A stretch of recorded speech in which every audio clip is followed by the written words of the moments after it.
नमस्कार, आपल्या सगळ्यांचं स्वागत आहे आयकॉन स्टील प्रस्तुत बिल्ड आयकॉन या उपक्रमामध्ये. आज आम्ही आलो नाशिकमध्ये आणि माझ्यासोबत आहेत इंजिनियर अनंत आहेरजी, जे 2012 पासून या क्षेत्रामध्ये अतिशय उत्तमरित्या काम करतात. बेसिकली एमी स्ट्रक्चरल डिझाईन सुद्धा त्यांनी केलेलं आहे, त्यामुळे त्याही अनुषंगाने त्यांचा प्रवास चालू आहे. त्यासोबत रेसिडेन्शियल, कमर्शियल, इंडस्ट्रियल, इन्स्टिट्यूशनल आणि गव्हर्नमेंट अशा सगळ्याच प्लॅटफॉर्मवर त्यांची कामं चालू आहेत.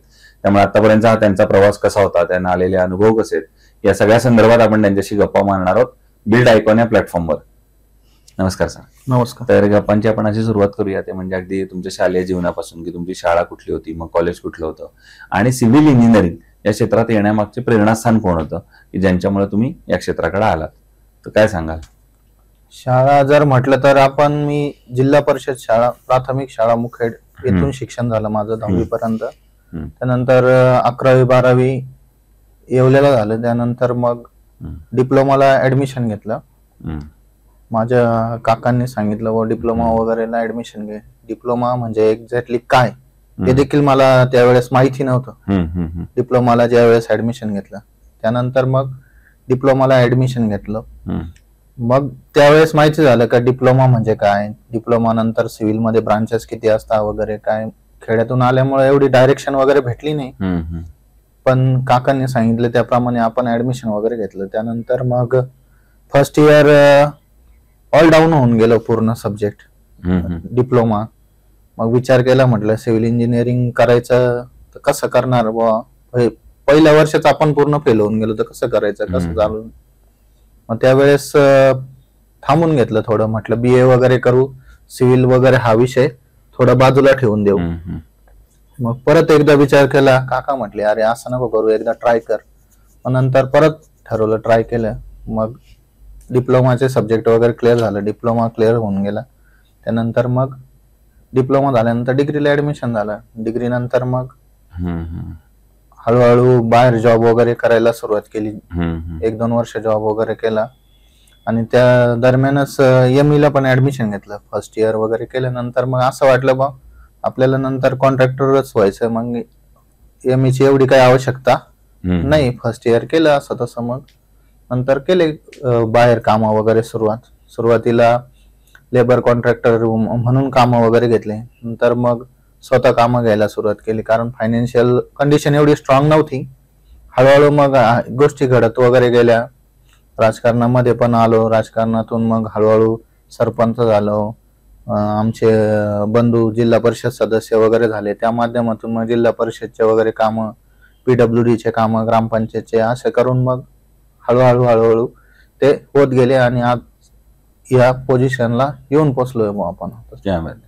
मग या क्षेत्रातल्या काही प्रश्नांकडे वळूया. त्यातला पहिला महत्वाचा प्रश्न म्हणजे तुम्ही बघितलं असेल, या क्षेत्रामध्ये अकुशल कामगार किंवा अनस्किल्ड लेबरचं पर्सेंटेज बरेच जास्त आहे आणि अशा लोकांबरोबर काम करणं बऱ्याच धोकादायक ठरू शकतं. तर तुम्ही ती परिस्थिती कशी हाताळता साईटवर ती परिस्थिती हँडल करत असताना आपण जे अनस्किल्ड लेबर आहे त्यांना त्याप्रमाणे त्यांच्या मापातच कामं सांगायचे.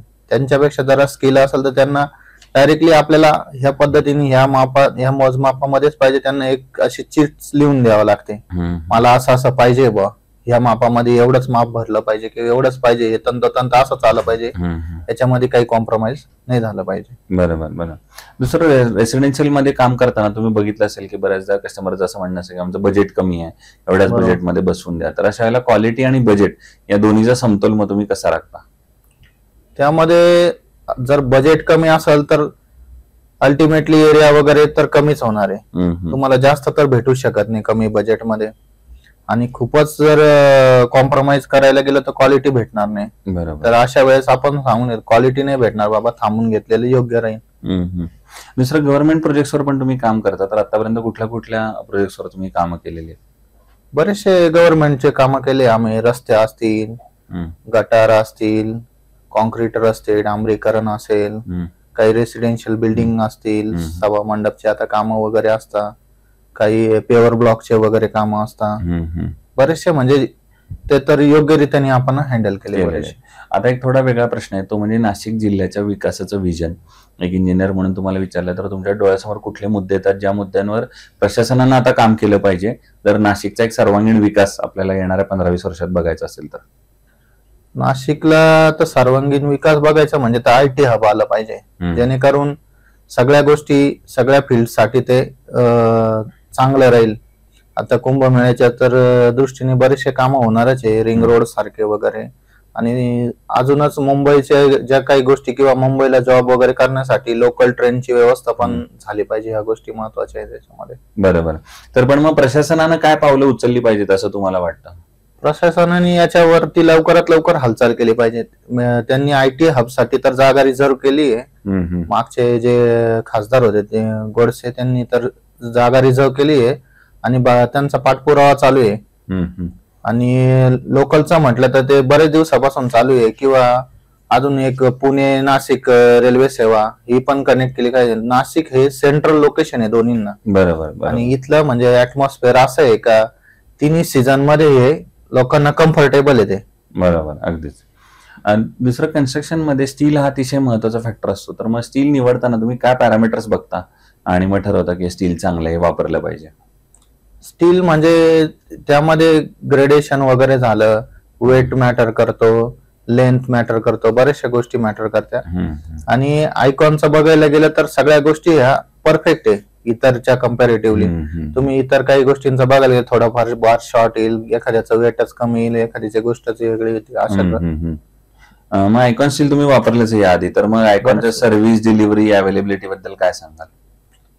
ते काही इझिली अवेलेबल होतं. आपल्याला जेव्हा हवं असलं तेव्हा आपण डीलरशी बोललो तर लगेच आपल्याला अवेलेबल करून देतो. आणि आता अगदी शेवटचा प्रश्न, ते म्हणजे या क्षेत्रामध्ये आता जे नवीन तरुण इंजिनियर येतात तर त्यांना तुम्ही काय सल्ला द्याल या क्षेत्रात येण्यापूर्वी? या क्षेत्रामध्ये यायचं म्हणजे तसं काही अवघड नाही. आता बरेच लोक म्हणतात की भांडवलच पाहिजे सिव्हिल साठी, किंवा हेच पाहिजे किंवा तेच पाहिजे. गरज नाही.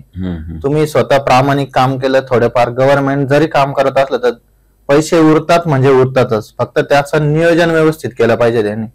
आणि सिव्हिलला किती जरी स्कोप वाढला तरी काम काही कमी होणार नाही.